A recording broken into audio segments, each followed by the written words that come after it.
Hey, somebody's got to crank the AC. You did? Excellent.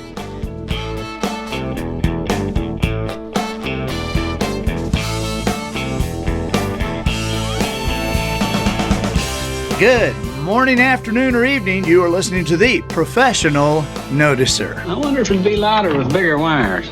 Here, you and I will use common sense and all the wisdom we can muster to move beyond what is true and go all the way to the truth. With listeners now in 95 countries around the world, welcome, Australia. Hey, Australia.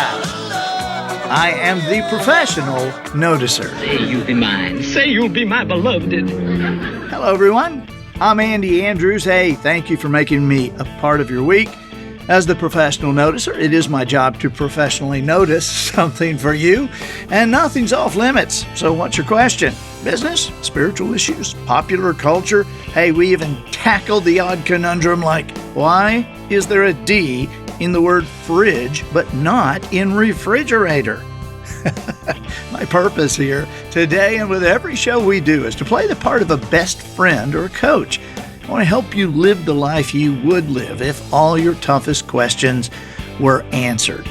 The Professional Noticer is sponsored this week by my buddies at Tucker ATV.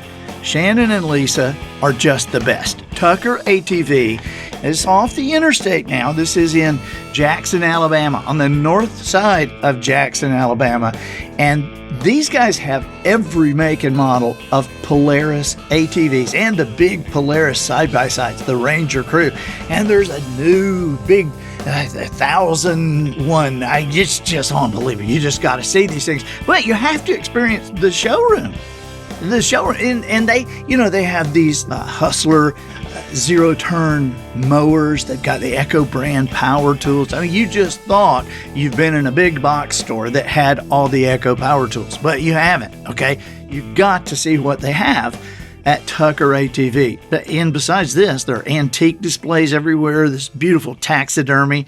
There's an indoor porch there that I just love. Porch swing, comfortable chairs, books, free coffee, huge television set. These people know what it's like to do real customer service. I mean, Shannon and Lisa treat customers like family. I'm telling you, it's the only reason that you could figure out why a place off the interstate does business with customers from 14 different states. I mean, really, how would that happen unless people just grow to love Shannon and Lisa, just like I do? So visit Tucker ATV. See them on their Facebook page. Lisa writes great stuff. Or go there. Visit them in person. Shannon and Lisa will be there to greet you, or Shannon or Lisa. The showroom's right there. Highway 43 North, Jackson, Alabama. Tucker ATV. This is the small town business with the national reputation. Observations and answers is what we do here. I deliver the observations and make a shot at delivering the answers, but you provide the questions. Please remember, the quality of any answer we come up with can only be determined by the quality of your questions. I would love to field a question from you. Just write me. The email is theprofessionalnoticer@andyandrews.com. And if we use your question on the show, the Professional Noticer will send you your choice of the Guided Traveler Experience. This is an 8-hour live video seminar that I did in Orlando, different locations. Or you could choose the 100-Year Parenting. There's a collection of 53 pretty funny, pretty interesting videos. These, I think you'll get a kick out of them. And so just write us. Send us a question. We would love to hear from you. This week, our question is from Charlie. Hey, Charlie. Hey, Andy. This is Charlie Gordon in Tyler, Texas. Faithful listener. Love your show. And you may have answered this before, but I don't think I know the story of how you were able to convince Polly Andrews to marry you. Now, you've told us you were homeless, living under a bridge, and you've told us about your encounters, but I don't think we know how you were able to get such a great wife to settle down with you. Please let us know. Thanks. Charlie, well, thank you so much. I think for that question, thank you. It's just like, how would I possibly get, you kind of put it like, how would you possibly get anybody to marry you, much less somebody like the lovely Polly? It's a great story, and it involves, her like kind of chasing after me a lot, I guess. I'm just teasing. But there was a long time that I seemed to have to chase after her. We met when she was actually working at a college. It was a woman's college, and I was there to do my comedy then, and it was very funny because I thought she was a student, but when I found out no, she's not a student, she like works there. I started talking to her at that point, and of course, she said, "Well, I'm an academic recruiter." Now, and I had heard of football recruiters. I'd never heard of an academic recruiter, and I said, "I've never heard of that." And she said, "There's probably a reason you haven't heard of it." And I thought, oh, a smart person. And I found out later, she said, "Yeah, I never made a B in college." And I was like, well, we have that in common. I never made a B in college either. So, hey, Andy. Hey, Matt. You're doing a real great job right thank now. You. But I thought our listeners might, want a different kind of side of the story. And so I went and grabbed Polly, and I think Oh, you do have Polly. Well, thank you, Matt. Dear. Come in now, here. What are we discussing here? Charlie Gordon has asked how I would get. Listen, how did he put it? How I would get you, somebody like you. That's what he said, to marry me. Charlie said, we've lived under a pier. And so, how, dear? How would somebody like me, get somebody like you? It actually is a funny story. And Charlie, by the time we met, Andy had moved on from the pier. He was no longer living under the pier. Would you not dated me at that point? Had you not had an address, I probably would not have dated you. Okay. So, I was glad to know you actually had an address. But it is a funny story. He came to do a show at the college where I was working. I went to school at Mississippi University for Women. And then after that... Of course, I drove up and I saw the MUW on the lawn, and I'm thinking, mean, ugly women. That's all this has got to be. And can't believe to this day that Polly and all her sweet mates are these beautiful... I think they're still probably the four only beautiful women to ever come out of there. Well, so what does that leave if we didn't come under the U category? So, yeah, I guess, would that make us mean? Yeah. Anyway, we were having Scholars Day, and Andy, was the entertainment for Scholars Day. How ironic. So after the show, I was doing my job, and I went up and said, "Thank you very much. We appreciate you being here. You did a great job." What I heard was, "Oh my gosh, I think I'm already in love with you. I would love for you to ask me out on a date." That's what I heard. As I said, I was doing my job, and I said, "Thank you very much for being here." And we talked for a few minutes. And then he asked me for my phone number. After it wasn't just like that. A 5-minute conversation, he asked for my phone number. 5 minutes is a long time when you live out of town. So I continued to talk and say, "Thank you very much," just chit-chat. Go ahead and a few more minutes, he said, "I'll be back in town here during the holidays. Can I call you?" So I continued to talk and chat. And then after the third time, when he said, "May I have your phone number?" She actually said... I actually did say no, but thank you for asking. I didn't remember the thank you for asking. My heart was broken in 1,000 pieces. I was about to cry. Thank you for asking. I didn't really hear that. So anyway, the night ended. I did not give him my phone number. At that time in my life, I was not looking. What I heard Certainly not looking for a traveling entertainer. Yeah, So. And what I heard was, "No, you're ugly, and after seeing this show, your prospects are probably nil, and so no, not only can you not have my phone number, I wish you would forget that I live in this town." That's what I kind of heard. That's kind of sad because that was not conveyed at all. So time passes, weeks and weeks pass, and then one Saturday evening, my phone rings. Now, remember, this is back in the day when, the only phone anyone had was in their house. And I got to say, during that whole time, I kind of walked away from that. I was kind of shocked that I actually thought about it, because I was, I hated it at first, but then the next day I wake up and I'm kind of thinking about it.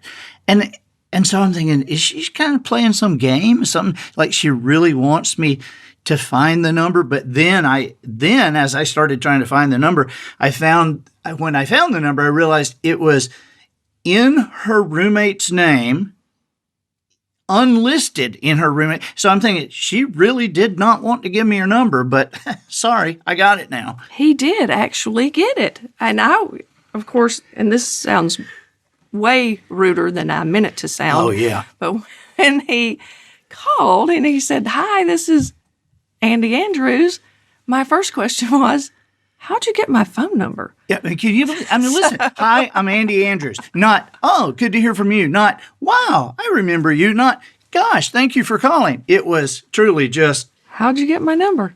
But I must say, after all this time, I'm very glad that he persisted, and he did have to persist. I mean, there were a number of calls he had to make to find somebody who knew me, who knew somebody who knew. He did persist. So I'm very, very thankful for that. well, So I knew right off the bat. I knew. I mean, I was not, I'm not a little kid at this point. I'm 27 years old, and I knew this was the woman I wanted to marry. I just knew right off the bat, which was kind of freaking me out, because here I knew that, and she wouldn't even give me her phone number. And so, but I that just told me, yeah, I know, but she doesn't know yet. So it took me a little longer to know this. But again, I'm very thankful and very grateful that he was persistent. And we're about to have been married 31 years. I know. In November, we will be coming up on our 31st wedding anniversary. Holy cow. Wow. That's amazing. So Wow. And I love you more than I ever did. And like, what about you? I love you more than You're still here. I'm still here. I've hung around all this time. Well, thank you, Charlie. Thank you so much for the question. And dear, would you do one thing? I want to show you guys 31 years of being together. And Polly and I are like exactly alike. Oh, so much alike. Actually, actually, we could probably find 3 or 4 things that we're alike on, but there's way more things we're not. But one of the things that we agree on is we agree that the Andy Griffith Show was the greatest show in the history of television, right? We do love that show. And so, did you notice that, ladies and gentlemen, how she did not totally agree with me, but she agreed with me? It's like she didn't say, yes, we do believe that show is the greatest show in the history of television. She just said, yes, we love that show, which, that suffices for me, but I'm sure you guys noticed that. Anyway, we love watching the Andy Griffith Show. And one of the reasons that has been great for us throughout the years is we actually talk to each other sometimes with the language from that show, because there will be episodes that have memorable moments in them. Like dear, I will tell you, let me give you a line from a show, and then you give me another line from the same show, and then we'll tell them what the show was, or what the episode was. I mean, we know these episodes. Or let's see, I will say, sure, Mike, sure. The governor is coming here to see me. Right. To see me. That's it. And that was the episode, Barney and the Governor. Here's another one. Let's try another one. Opie, put on a shirt. You can't come to the table like that, a naked savage. It's tear gas. That's right. And that was the Call the Man. Call the episode. man. Aunt B, just call the man. Oh, but it costs so much. Call the man. We have really spent a lot of time in conversation using all those crazy things. I can't tell you how many times Polly has told the boys, go put a shirt on. Can't come to the table like that, a naked savage. Anyway, thank you, dear. Thank you, Matt. We'll talk later about bringing her down here. But thank you, dear, for being here. Thank you. Work's good for a man. Let's see. It's good for a man. Al Decker. No, I can't place him. But you go ahead, Ange. Doesn't mean anything if you don't know him. That's from Lydia Crosswaith and Goober and their date, I think. Yeah. I mean, those are two of the funniest episodes: Goober's first date and Gomer's first date. Is she pretty? She's nice. But is she pretty? She's nice. She's just so nice. Thank you, dear. I love you. Love you. I'm Andy Andrews, the professional noticer and grateful husband of Polly Andrews, harnessing common sense and wisdom to plow through challenges all the way to an answer for you. Hey, here's a thought.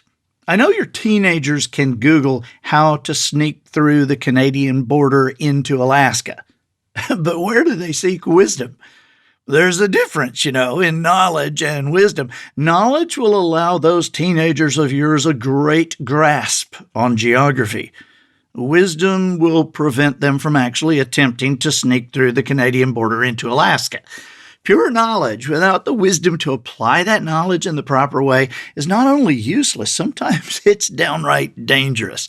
Allow me to suggest for your family wisdomharbor.com. That's wisdom, Harbour.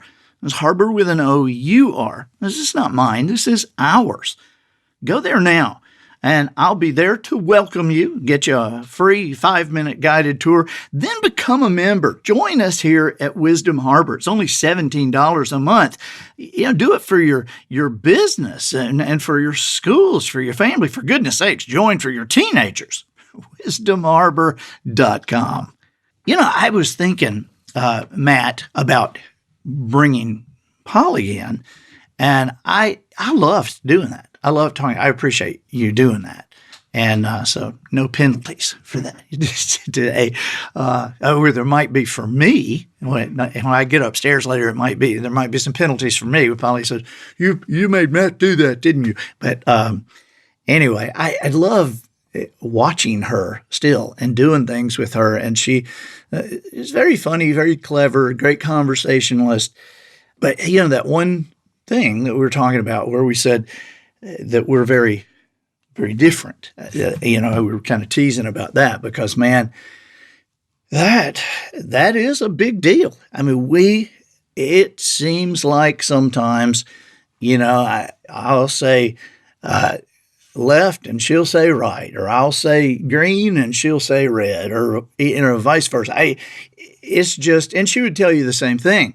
And so it has, people sometimes look at us and they go, wow, I wish we had a marriage like yours. Well, we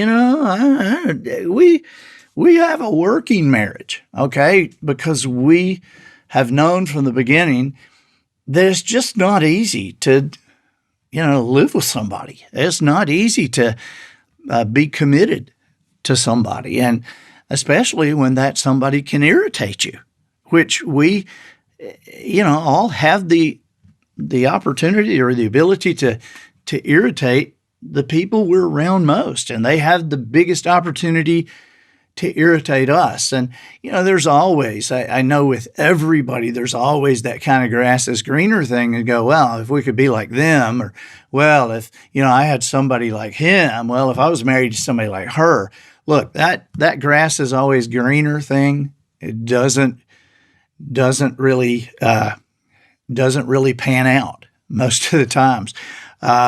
This is kind of funny, but one of the wisest things. Now, just take this for what it's worth, okay? But I just thought this had a lot of layers in it and was probably the truth. And I have a friend who lived for years in Springfield, Missouri, which is where Brad Pitt is from. And so my friend and his wife are friends with Brad's family. And a bunch of years ago, and I think this was before Brad Pitt was ever married the first time. And I don't know how many times he's been married or if he's been married more than once or twice. I have no idea. But in fact, Brad Pitt is only on my mind because of what my buddy told me. And I won't use his name because he didn't give me permission to tell this story. I don't think he'll mind.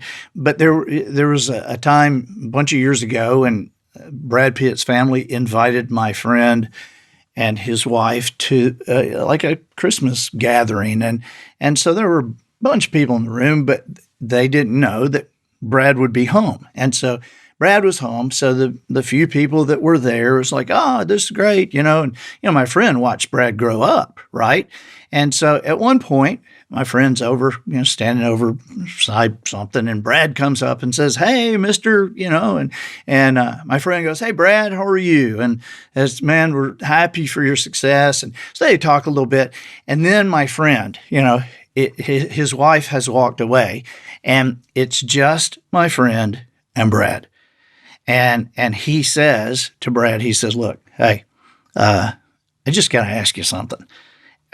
This is just something I've always just kind of wondered is what does it feel like inside you just to know that everywhere you go, every woman you see, everybody, all the women, they think you're so great and they think you're so beautiful. And they're just pretty much everywhere you look is it like a woman that you could go up to and say, "Hey, and he said, "What does that feel like, Brad?"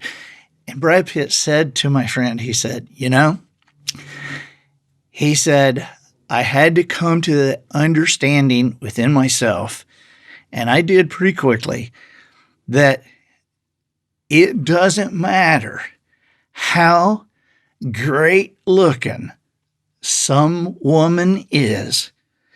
You can be sure that somewhere somebody thinks she's crazy as a loon." I mean, I just thought that was great perspective, right? I mean, that goes for guys too. I don't care how great this guy looks. I don't care how much money you think he has. Somewhere, somebody thinks that he is just horrible. And so that grass is greener thing can get people. And sometimes, somebody asked me one time, okay, well, how, do you and Polly navigate that? And, we're always at different speeds.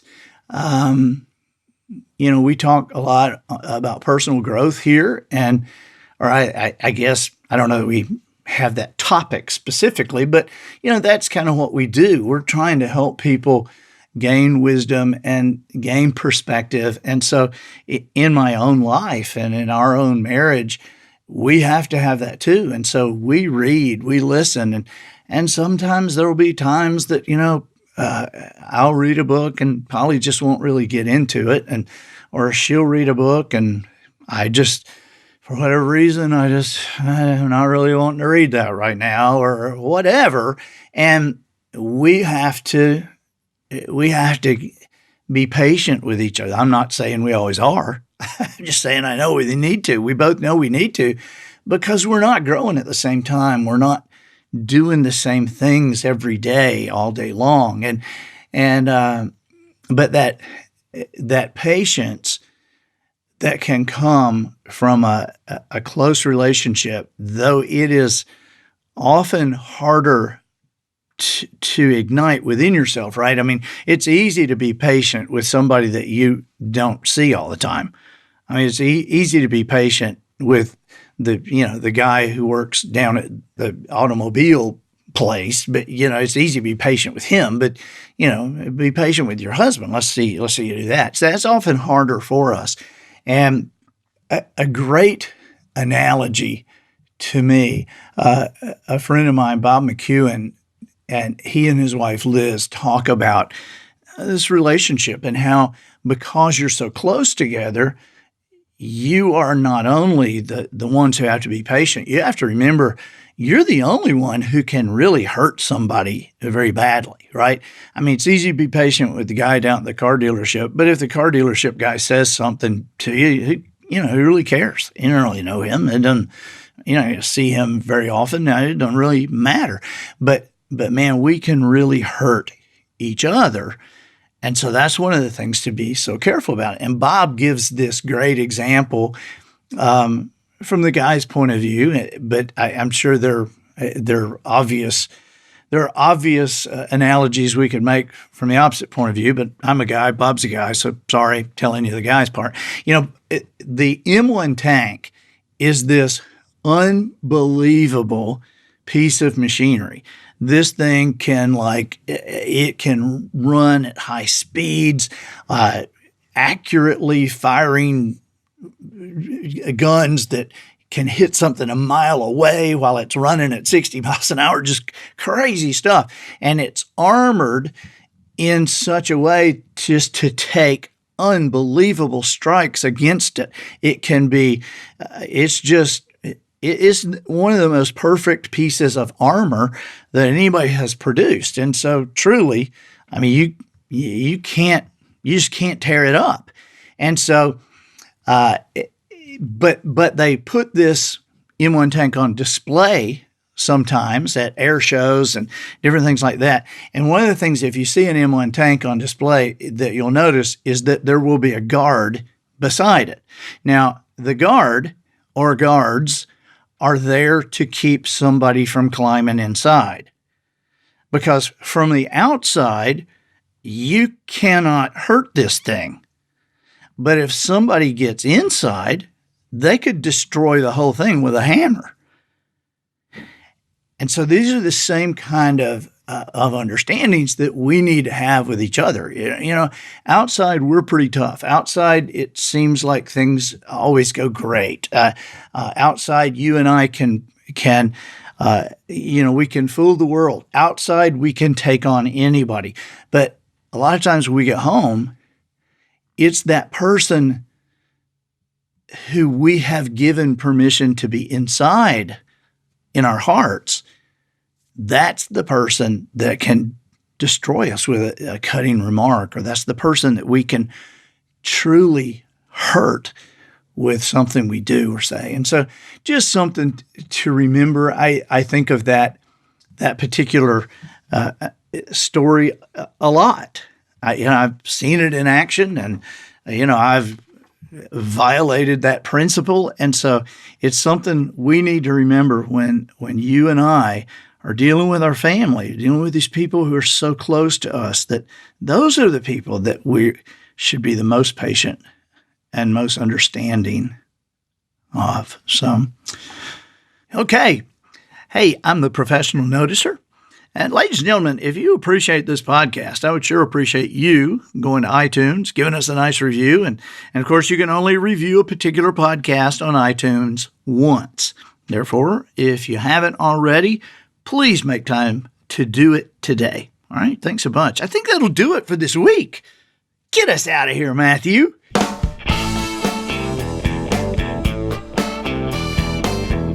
So, ladies and gentlemen, and to the boys and girls who aspire to become ladies and gentlemen, we have reached the end of another episode of The Professional Noticer.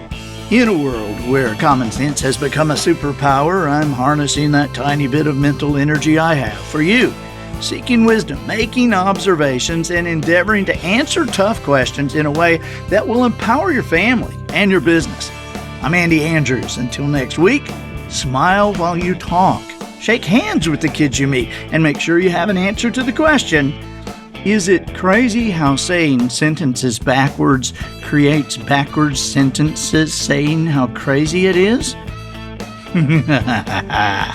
And so, until next week, goodbye.